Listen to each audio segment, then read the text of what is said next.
All right, since we have a little bit of time, I'm going to add a few things to this issue that we have in regards to doing business with Goyim. Now, if you notice in your Siddur, there's the 10 remembrances, and one of them is that you have to remember what AMALEK did to us every day. We also have that mitzvah in Purim, which is less than 2 weeks away. But the mitzvah of remembering AMALEK is something that we have to remember every day, what he did to us, so we don't repeat what he did. Now, the Sefer Dvarim, the book of Deuteronomy, chapter 25, verses 13 through 16, is called Parashat Zachor. Just those verses are called Parashat Zachor. And it talks about AMALEK. And over there, Rashi says that after teaching the laws of honest business, and then warning that a violation of these laws, of business laws, not of anything else, violation of business laws, is considered toivat Hashem, meaning someone that's dishonest in business is considered an abomination in the eyes of Hashem. Disgusting. Saying it street language, like us. Like, for example, if you walk across the street, and as you're walking, you see there's a nice raccoon suntanning with his intestines out in the middle of the street because some car ran him over 2 days ago. So it's had a nice amount of time to get suntan, and all types of maggots are coming out of him. Right now, you guys are disgusted just by my words, right? That's much less disgusting in the eyes of Hashem than a dishonest person in business. So Rashi says, this person that's dishonest in business, it's considered toivat Hashem, is connected to the reminder of AMALEK and what he did to us, to teach us that the use of fraud with measures, dishonest business, provokes AMALEK. As it says in Proverbs, deceitful scales are an abomination to the Lord. When willful wickedness comes, then comes the disgraces. So Rashi says here that when a person is willingly dishonest, not unintentional, honestly, his business, he's running a pawn shops and he's ripping people apart, telling them that their goods are worth $5. In reality, he knows they're worth $500,000 on day one. He sells them something that looks like gold, tells them it's gold, but in reality, it's not even copper. He sells them brand new stuff, but in reality, it's refurbished. He charges them, interest that's 20, 30, 40, 50 times the market rates. All types of things like this. This type of dishonesty, this type of wickedness gives power to AMALEK. That's why those two things are connected. Dishonesty and the whole remembering of AMALEK. Because that was AMALEK's nature, was dishonesty. Now, the Sefer Tzror HaKesef, Aroch, it's Rabbi Chaim ben Shmuel, which was a Talmid of the Rashba. In Derech Hamishi and Sha'ar Vav, Ot Aleph, he says one who lends with interest makes 6 love sins. 6 major sins. The lender, the borrower, the broker, the contract maker, we mean the sofer, are all sinners, the Rambam writes. And even to lend money with interest to a goy, he says, it says that one who benefits greatly from interest, from neshech, will end up losing it to one who favors the poor, in Proverbs 28:8. So the Sefer Tzror HaKesef says that, okay, obviously if you lend money to a Jew and charge him interest, you're making 6 different types of sins. you're losing Olam HaBa. You're not going to get resurrected with the dead. You're the worst of the worst. But even if you're going to use the leniency of lending money to a goy, because there are some that say you can lend money to a goy and charge him interest, if you're going to make money out of it to the point where you're becoming successful, just know all that money Hashem's going to take away from you. Meaning, Hashem hates this business. Even if you want to use the leniency to do it with the person you're allowed to do it with, Hashem still hates it. Hashem still hates it. Now, what if you borrowed money from a cash advance person and you know he's sinning? You know he's sinning, so can you just default? No, not to default. Why? You borrowed the money, you have to pay it back. You have to pay back. Pay back as soon as possible. Don't do the payments because they're going to rip you up with the interest. But the point is, you have to pay back because you borrowed the money. You don't pay it back, it's gezel, it's stealing. You're also a thief. But nonetheless, a person needs to know that this business of lending is Hashem hates it. Hates it. Even if you're doing it in a so-called kosher way.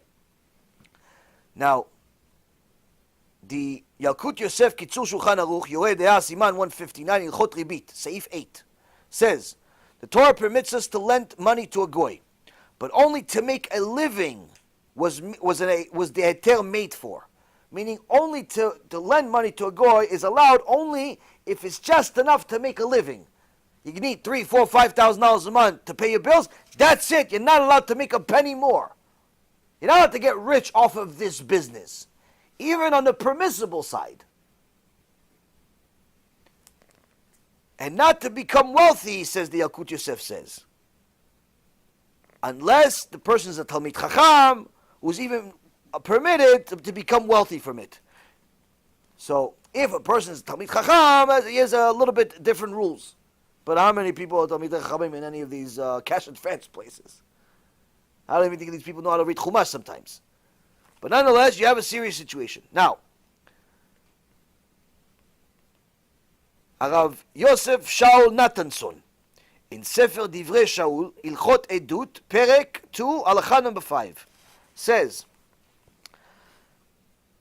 a person shouldn't even lend money to a goy if he wants to do TeShuva for lending money with interest, because he must uproot the desire to lend money from the heart. So when the Torah said to lend money to a goy is a mitzvah, it also told you that you can escape from this mitzvah by not lending at all. Like one who has a mitzvah of shluach haken in the mountains, which you can avoid. Meaning, even though there's a mitzvah to go do shluach haken, which is taking the mother bird, shooing it away to take the eggs, says you have this mitzvah, you can do it in the mountains. But no one told you have to go do it. Where, you going to go climb a mountain? No. So it says, yeah, it's a mitzvah to go lend the goy money, but no one is saying you have to go lend him the money, though. No one is saying go do it. You could do other things. You could lend money to a Jew with no interest. But that's the problem. People forget that part. So remember, he says, remember that when you lend money with interest, there is an issue of Chilul Hashem here. Meaning, even if you fulfill, let's say, the mitzvah of lending money to a goy with interest because you're allowed, because there's an heter to lend money to an interest, assuming it's fair interest, not the cash advance 40, 50% interest craziness. Talk about, let's say you're lending him 15%, market rate, let's say. Okay? Even that, you have to be concerned because of Chilul Hashem. Because that goy is going to always look at you as a Jew representing Judaism. Even if you're not religious. Even if your kippah is smaller than a quarter. Even if your beard, it's only because you forgot to shave. He's still going to look at you as the Moshe Rabbeinu. And if he doesn't like how you're treating him, it becomes an issue of Chilul Hashem. You have a very serious problem on your hand. Now, he says that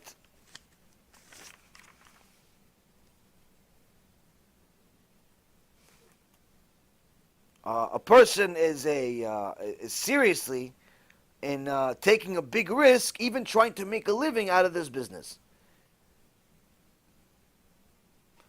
Now, what is this? Okay, so Rabbeinu Bechaye says, his commentary on in Parashat Kititze, verse 23, chapter verse 23, verse 21. He says that he mentions these two major sources that talk about ribit, interest to goyim and so on, in Masechet Makot, page 24a, and Bava Metzia 71a. He says all of this permission to lend money with interest is only referring to a Talmid Chacham, just to make a living. So then Rabbeinu Bechaye ben Asher continues, says, what about the verse that says Lenochri tashich ve'leachicha lo tashich, leman yivachecha Hashem Elokecha b'kol, that you may cause the Gentile to take interest, but you may not cause your brother to take interest, so that Hashem your God will bless you in your everything. What about all of that? He says the fact that it's permissible to charge a goy interest shows that it's in nature, and it's not a crime per se, like stealing. Stealing, everybody knows that it's you're not allowed, and charging interest is not like like stealing. But the Ramban actually elaborates on this particular point. He says, especially since the Torah promises a reward for not charging interest, which is not promised for not stealing. Meaning, if you don't steal, you don't get a reward. But if you don't charge interest, it says you get a reward for it. So the Torah teaches that just like Jews must give tzedakah to each other, they also must give loans interest-free to each other. But the Gentile, they don't. They're not permitted. Meaning, it's not a. There's no permission to turn the lending into to goyim as the mitzvah that you're doing. Needless to say, it's also there's no permission for you to turn the lending into stealing.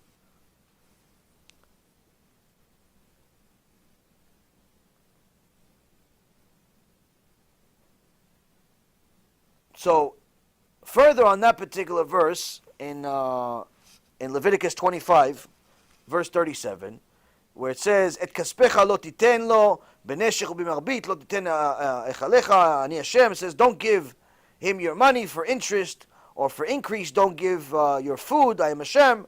So Rashi says interest is called two things here. First, it's called neshech, interest, and second, it's called marbit, which is increase. This is to show you that lending money with interest is two sins. Two sins. And the Kli Yakar says neshech comes from the word neshicha, which is like to bite. The biting of the borrower. Every time he takes an interest from somebody, he's like biting him. But the marbit is referring to that the person is becoming rich off of other people's misfortune. So therefore, to increase the fortune of the lender is due to hurting the borrower. In essence, the reason why Hashem hates the whole business of making money with interest beyond what you need to make a living and assuming you're a Talmid Chacham is because the whole business of making money from interest is predatory in nature. You're making money off of other people's hurt, other people's pain. But then you're going to say, wait a minute, but he's borrowing the money, he's reinvesting it, and he's making money with it. Yeah, but he could do the same thing if you didn't charge him interest. Like, he doesn't need you to charge him interest in order to do his business. Your interest is not helping his cause, it's hurting it. If anything, it's jeopardizing everything he's doing, not helping it. You're not helping his mitzvah. Don't live a delirious life.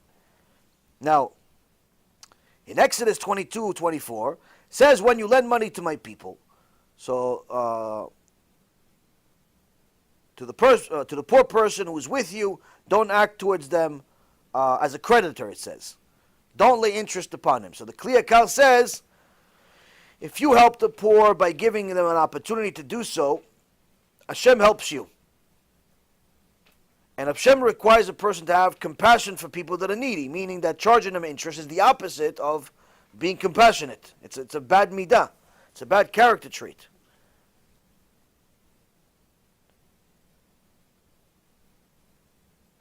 And that's why the prophet Yechezkel, chapter 18, verse 13, says the following: "Beneshech natan v'tarbit lakach, v'chai lo yichyeh, mot yumad damav bo yeh." Says someone who gives loans with usury and takes interest, should he live? The prophet says, he shall not live. He shall surely die, and his blood is upon himself. And the Midrash Me'am Loeh says, this is one of the sources we use from Prophet Yechezkel. You lend money with interest, you lost Olam HaBa.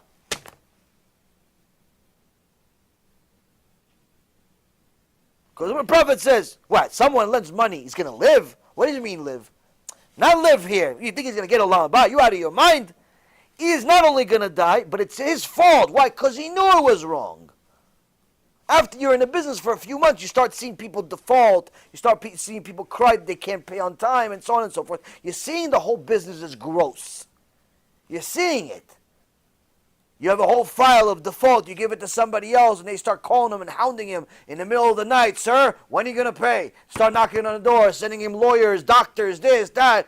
Give people heart attacks because of all this thing.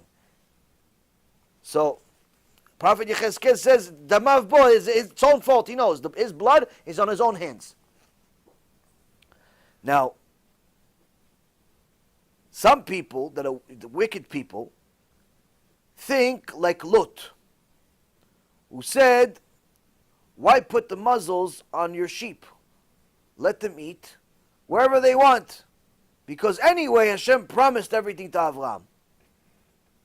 Meaning some people, the wicked people, they're like, listen, you're allowed to make money from the goyim, right? So that's one reason to do it. Another reason is, if I don't lend the money, someone else is going to lend the money. So might as well be me. What's the difference? Might as well be me. So the answer to Lot is, yeah, you were right that Hashem promised the land to Avraham, but not today. Yeah, there is a permission to lend money to Goyim, but not to you. Yes, someone's going to lend the money anyway, but it doesn't need to be you. It doesn't need to be you. That mentality is a mentality of a Rasha. So the Shulchan Aruch, Choshen Mishpat 358, Halakha number 2 says, anyone who steals even a pruta, even $1, is violating a lav, prohibition, lo tignevu, which comes from Leviticus 19:11, and must repay the money, whether it's to Israel or it's to the Gentiles, whether it's from the old or it's from the young. Meaning, stealing is forbidden from Jews and non-Jews. It's not that you're allowed to steal from non-Jews, chas v'shalom. Shulchan Aruch says outright, the whole issue of stealing $1 you have to pay back. You have to pay back to Goyim also. You're not allowed to take more money from them. You're not allowed to take advantage of them. Who says you're not allowed? And the commentary by the Shach says on this specific halakha, says this shows that stealing from a goy is a biblical prohibition. Stealing from non-Jews is actually a Torah violation. It's not rabbinical. It's not lesser. It's Hashem puts it in the same exact class. And that's what the Marshal says, the Ramban, the Tur, the Samad, all say the same exact thing. Now there's two different types of things. There's Gneva and there's Gezel. Gneva is hidden theft. Gezel is open robbery. Open robbery. Now, if someone, for example, robs a house while it's night, no one's there, that's Gneva. If he robs it during a day where everybody's there, it's Gezel, robbery. It's Gezel. What about charging interest and overcharging and things of that nature? That's considered Gezel. Why is it considered Gezel? Because the guy is watching you take the 40, 50, 60, 80% in his face. It's not like he doesn't know that you're doing it. Yeah, but he signed the paperwork. Yeah, he signed it not realizing what kind of damage you're causing him. Everybody that signs contracts doesn't realize what kind of damage is in the small print. Everyone that signs the contract doesn't realize that they're going to be that exception that's really not an exception. That's actually more the standard. Everyone that signs a contract is overly optimistic. No one thinks that they're going to lose their whole life savings because of you and your strange language that you put in your language in order to take advantage of people. No one is going into this agreement with even an 1 ounce expectation that the worst thing is going to happen, or that the interest that they're going to pay is going to be as much. Everybody has different situations. So the fact that he signed the contract doesn't mean it's allowed. You manipulate him into signing the contract. No, but he called me for the money. Yeah, you called. You said yes, but in reality is you told him everything's going to work out. You didn't tell him that 90% of your clients are defaulting because of such a high interest, and they're looking to refinance as soon as possible to get them out of hell that you put them into. You didn't tell him about the conversation you had 5 minutes before him of the mother that is now a single mother because the father committed suicide because he couldn't make payments. And they lost the house. You didn't tell him about that part. You didn't tell him. All you told him is the thank you letters you got from a few people just the day they got the money, not by the time they paid it back. You're lying. You're lying. That's the reality. You're lying. Now the Rama in Even HaEzer, Siman 28, Halacha number 1, says that if a person is a mekadesh of a woman, meaning he took her as a wife by instead of a ring that he bought, he robbed this ring. But he robbed it from actually, yeah, okay, then we'll go into this. This is a little bit deep. He robbed this ring from a goy. Is it still a valid marriage? Says yes, it's valid marriage. Why is it a valid marriage? You robbed this ring. Aren't you not allowed to benefit from marriage? So the Gaon Mivina says it's not referring, this gezel that the Rama is talking about is not referring to gezel that's in open daylight, but rather simply taking borrowed money from somebody and not returning it. So that's still considered gezel, but it's not the same gezel as you just mamash robbed them in the middle of the street and so on. And the second thing is that the Bet Shmuel elaborates on this point, says that really this is still a valid marriage because the woman that took the ring, she's benefiting out of it, but she's not robbing it from the person. He gave it to her. She's a new owner. So for the people that are talking about, whether is a stealing from people is allowed, not allowed, they're going to try to use this Even HaEzer, this Rama, saying, look, you can even steal from Goyim and so on. So no, you have to know that there is stealing and there's stealing. There's gezel and there's gezel. There's different classes of gezel. Don't try to misconstrue certain things or misinterpret them. Now, the Shulchan Aruch in Siman 359, Halacha number 1, says that you're not allowed to rob or steal from anything, kol she'u, from Israel or an idolater. And the Yerushalmi says that Midat Chasidut even forbids taking a stick off of a tree or a garden that's not yours. You're walking around, you see a little, your friend's tree, you decide to just take off a little piece of his tree. I don't know, you just like to take off stuff. If you were trying to be someone that's really righteous, even that's not allowed. Even that's not allowed. Is your friend going to actually get affected by it? Is he going to lose sleep over it? Probably not. But if you're trying to be mamash righteous, even that's not allowed. Why? You should even pay attention to your friend's property to the extent of a leaf in his tree. That's really what a Kadosh Baruch Hu wants. Why? The commentaries on that, Yerushalmi says, because a real Jew is supposed to be even more stringent with the property of others, needless to say, even more stringent with Goyim than he is with Jews. Meaning you should be more careful with the business dealings you do with Goyim than you do with Jews. Because if you violate the agreement between you and another Jew, one Jew and another, that guy's going to tell you, listen, you're a bad guy. But if you violate the agreement or ethical rules between you and a non-Jew, that non-Jew is going to say, all Jews are bad. Meaning you've become the representative of all Judaism. And it turns into Chilul Hashem. So a person that's doing business with Goyim needs to know you have to be even more stringent, more strict, more honest with the Goyim than the Jews, which is the opposite of what people's mentality is today.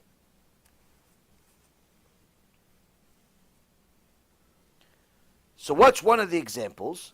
The Shach says in Siman 337 Seif Katan Aleph, he says that a Jew that works for a goy is forbidden to eat while working, even though he's allowed to eat while he's working for a Jew. Let's say you work for a Jew. You're allowed to eat during your job because you have to survive and so on and so forth, right? But if you work while you're working, even you're allowed to eat because you haven't eaten, whatever. But if you work for a non-Jew, you're not allowed to eat during your job. You have to wait for your designated break time. You're not allowed to eat nothing. Why? You have to be more strict with how you work for the goyim because he's not going to understand anything. He's going to judge all of Judaism based on you. And one, the Tosefta in Bava Kama says, one who steals from the Gentile must repay him just as the theft as he stole from a Jew, but you should know that the theft from a Gentile is much worse than stealing from Jews. To such an extent that the Knesset HaGedolah in Siman 359 says that even if stealing from a Jew, it talks about you're not allowed to steal a pruta, $1. He says from the Gentiles, even less than a pruta is forbidden. Even stealing a penny from him is forbidden. Because it's worse than stealing from a Jew, the Knesset HaGedolah says. Because a Gentile doesn't forgive even for a small amount. Meaning, if you stole $1 from your friend that's a fellow Jew, he'll let it go. It's $1. Okay. Whatever. It is what it is, right? But the goy is not going to give up even for a penny. Even for a penny. Now, I told you guys a story about the guy that was stealing in the newspaper, in the toilet paper business. It was a guy that was stealing in the toilet paper business. And it's one of the clips we have on the internet. Good story, famous story. The guy that was stealing in the toilet paper business, he heard from a rabbi, you're not allowed to steal. He did TeShuva. He started giving his customers extra toilet paper from now on without them knowing. And he ended up getting rewarded handsomely by Hashem because of it. Now, why did he do TeShuva? Because the rabbi says that anyone that steals cannot enter Gan Eden, even if he fulfills all of the mitzvot. Jew that steals can, if he keeps Shabbat, keep this, he steals, goes to Shamayim, sorry, you cannot enter Gan Eden with blood on your hands, because stealing is blood on your hands. So one of my students heard this, and she said, you know what, I borrowed $100 from my sister 15, 20 years ago. And I never paid it back. Now, after that much time, it's stealing. You didn't pay back. It's stealing. You borrowed money and you have it to pay back. Not that you don't have it. You have it. You didn't have it at the time. But you have it to pay back. You didn't pay back. That's stealing. But all the time, it's our sister. But then she said to herself, after she heard this clip, she said, what if she didn't forgive me? What if she didn't forgive me? I have to come back and get gul. She says, you know what? I decided, after I watched that clip, I said, there had to be a reason I'm watching this clip. I called my sister, give me your bank account. She sent her the $100. The day she sent her the $100, her sister sent her an email with all of the receipts and all of the records she had, still kept for 15 years about this $100. Meaning she was right, she never forgave her. She had receipts of all the money, where the money went, and how she still owes him, and how it got up to $100. For $100, 15 years, the sister didn't forgive it. And guess what? The one that lent the money, that didn't forgive, she died six months later. She died 6 months later. So that my student, she tells me, thank you for that shiur. Because if she would have died, I would have never known that I would have had to come back in a gilgul for $100.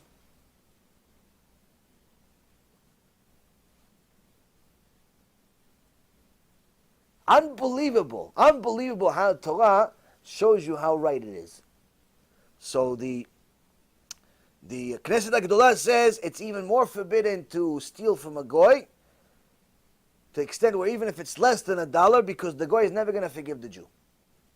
Simply not going to happen. He's always going to remember you stole a penny from him. You stole 50 cents from him. You stole 90 cents from him. Don't mess with it. It's mamash lava. It's not even fire. It's lava. Rabbeinu Zalman says, even if the goy hurts the Jew. He hit him, he punched him, he embarrassed him. Not with money, he didn't hurt him with money, but he hurt him with other things. It's still forbidden to hurt the Gentile with money loss.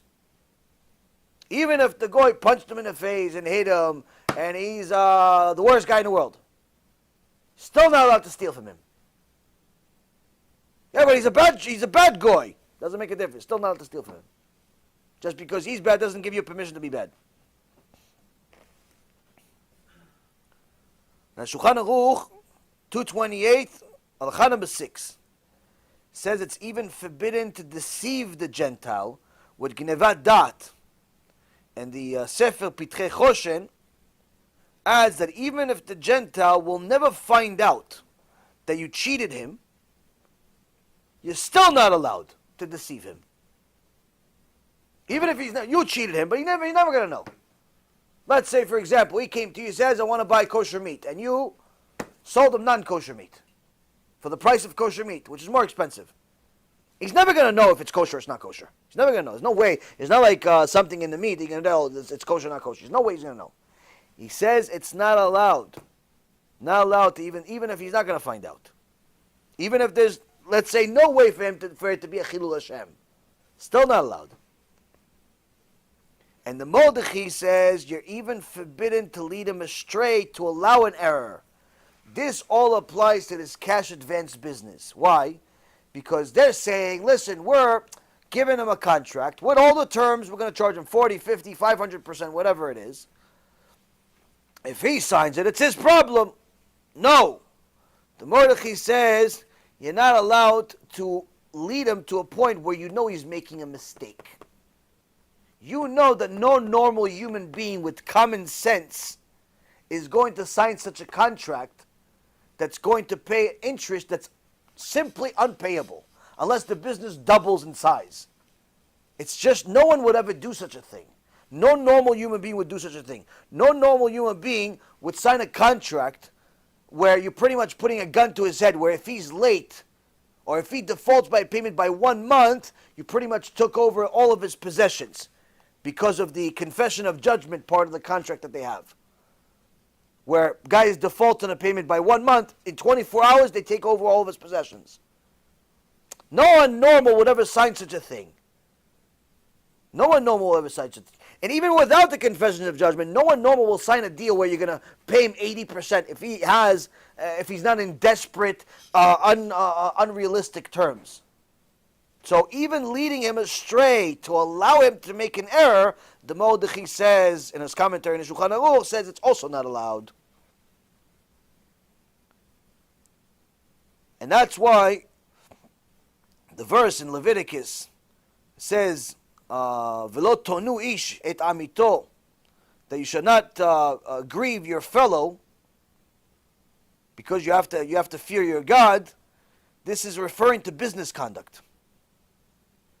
A person is not allowed to take advantage of other people.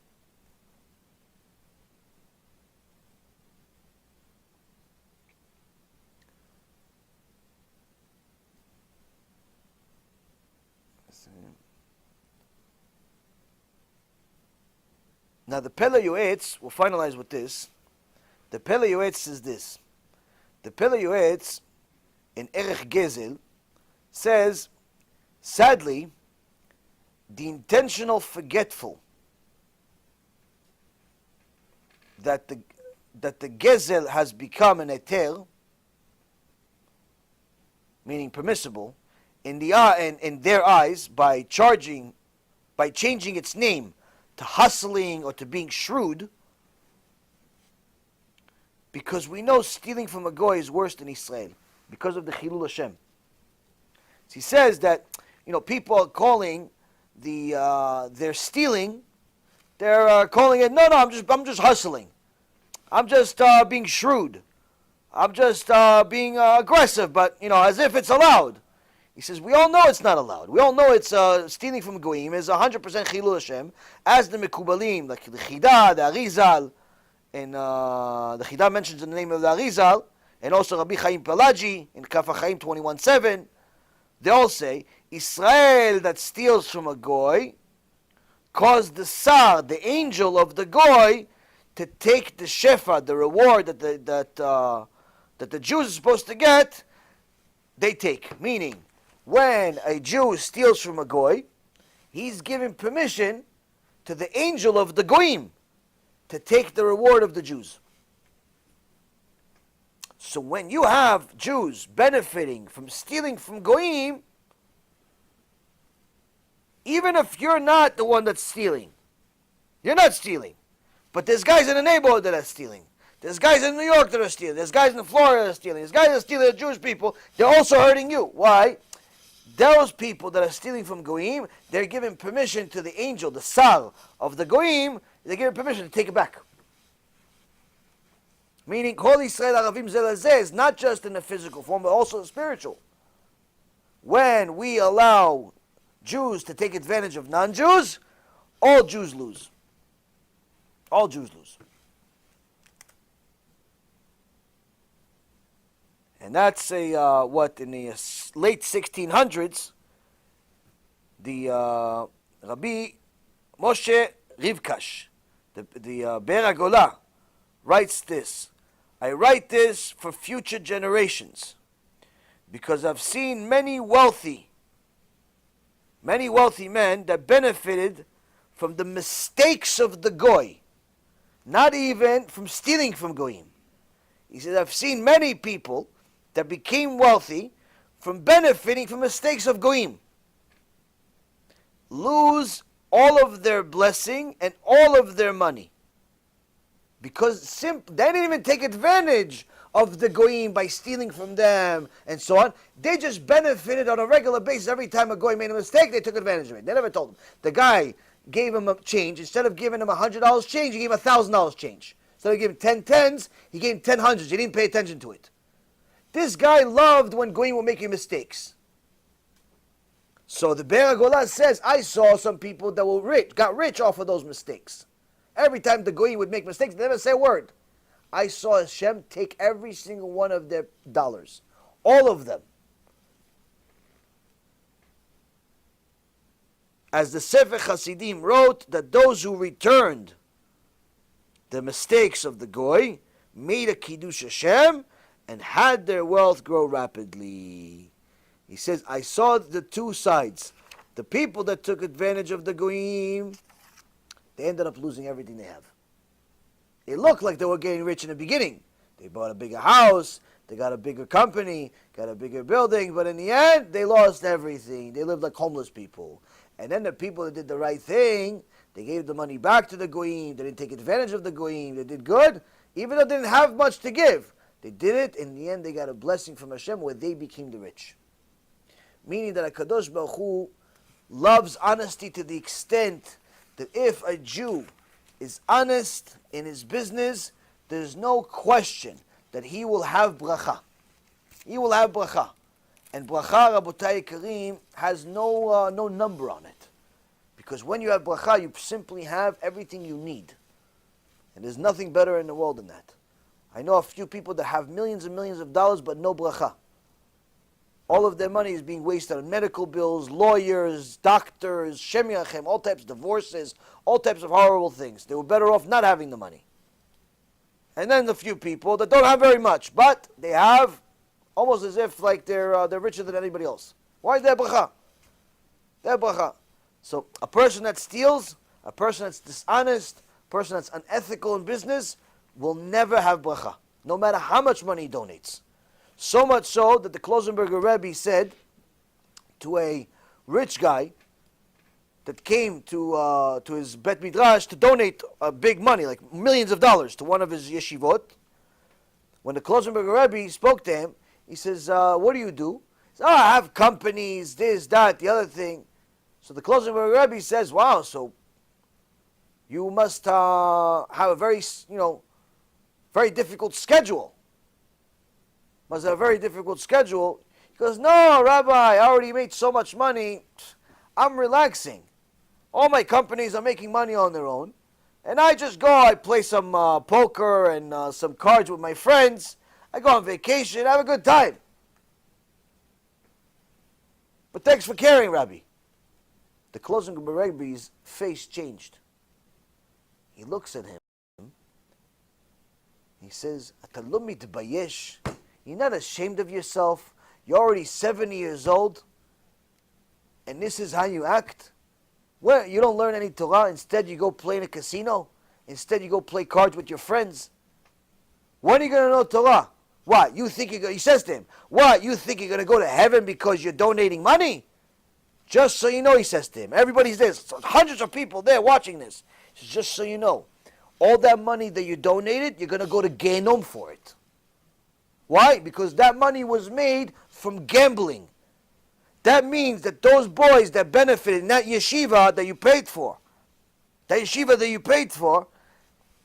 those kids got the money. They were able to eat. But guess what? Those kids were not able to understand the Torah because the money was tameh. It came from an impure source. So you hurt those little boys. You didn't help them. You're going to get punished for every single one of them. You're going to get burned, he says to him. Hashem yishmor v'yatzil. The guy's face, the billionaire's face, turned mamash like pale. Forget pale. It's see-through. See-through. Ran out of there. Now everybody else got, upset with the Rebbe. He's not usually like this. So the Rebbe, after he left, the Rebbe says to them, "Listen, I'm not delusional to think that he's going to stop stealing and he's going to stop gambling and he's going to change everything overnight. I'm not delusional. I know it's going to take time, but I know that from now on, I'll have a little bit of pain every time he does it. So hopefully he'll do tshuva before he dies. And it's worth it for me to give him a chance to do tshuva than getting his money to make him think that he's doing okay." If your money is coming from a non-kosher source, there's never going to be blessing in your life. Never. It's a rule in the nature that HaKadosh Baruch Hu created. So, if a person is in this cash advance business or any unethical business, in the end, there's no bigger loser than you. Because even if you make money, that money will turn into a curse. Because you took advantage of people, whether they're Jews or Gentiles, it's still a sin. It's obviously, each one has its level of sins, but nonetheless, there's no doubt, there's no dispute that overcharging goyim, taking advantage of their mistakes, taking advantage of their desperation, there are countless sources to discuss how a person is simply not only considered wicked for doing so, but is losing everything for it. Losing everything for it. In this world and the next. It's asur. I know this will get a few people to do tshuva and leave that business, but at the same token will get a few people to shut it off and continue living a fake life. We don't make these shiurim for the people that shut it off and continue living their fake life. We make these shiurim for the few people that will do tshuva. Hopefully more and more people do tshuva, and B'ezrat Hashem, that despicable business will have no Jew in it. B'ezrat Hashem.